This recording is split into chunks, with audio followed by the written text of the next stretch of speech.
we were together. A knock at the door saved Adrian from any more chastisement.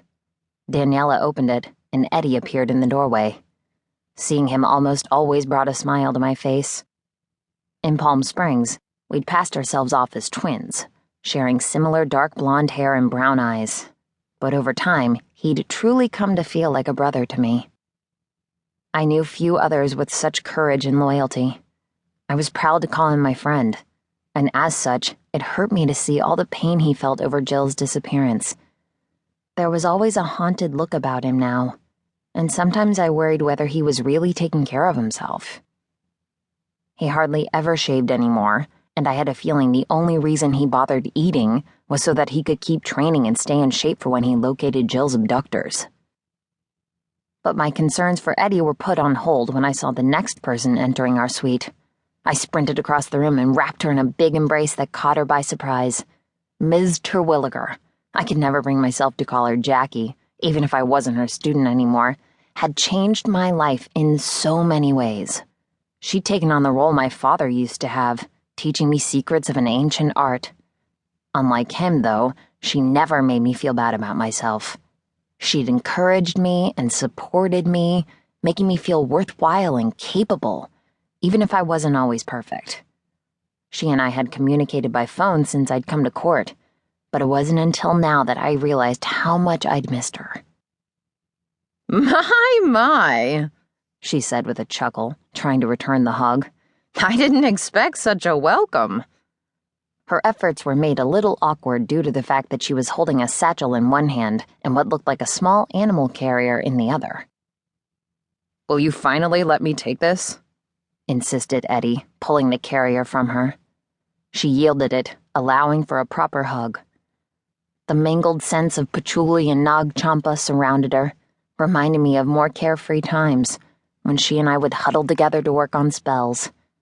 I felt tears spring to my eyes and quickly stepped back to wipe them away. I'm glad you're here, I said, trying to become businesslike again. Surprised, but glad. This couldn't have been an easy trip for you. What I have to say could only be said in person. She pushed her glasses up her nose and surveyed the others in the room. Neil, nice to see you again. And Adrian. I'm glad Sydney finally made an honest man of you. He grinned at that and introduced Daniela. She was polite but remained a little aloof.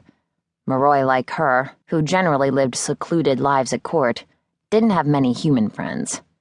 The whole concept of magic using humans was just as weird for Moroi as for alchemists, but I had to give Daniela credit for trying to come to terms with it all. She might have terrible timing and not be able to take a hint during would-be romantic interludes, but I couldn't deny that her life had also certainly undergone a lot of upheaval in the last year. Come in, I said, beckoning Ms. Terwilliger forward. We received so few guests that I'd nearly forgotten basic hospitality.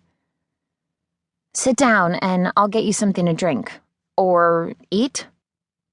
She shook her head as she went with me toward the kitchen. The others followed except for Eddie, still awkwardly holding the carrier. I'm fine, she said.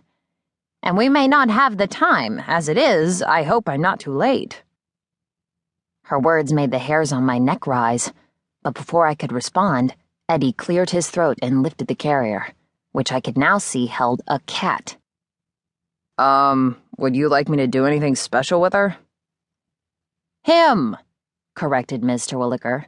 And Mr. Bojangles will be just fine waiting in there while we talk. Besides, if I'm correct, we're going to need him. Adrian shot me a questioning look at that, but I could only shrug in response. We all gathered around the kitchen table. I sat and Adrian stood behind me, resting his hands on my shoulder.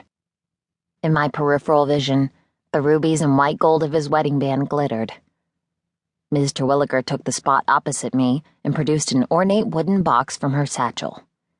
It was covered in a floral design that appeared to have been hand-carved. She set the box on the table surface and slid it over to me. What's this? I asked. I was hoping you could tell me, she said. It arrived a few weeks ago, left on my door.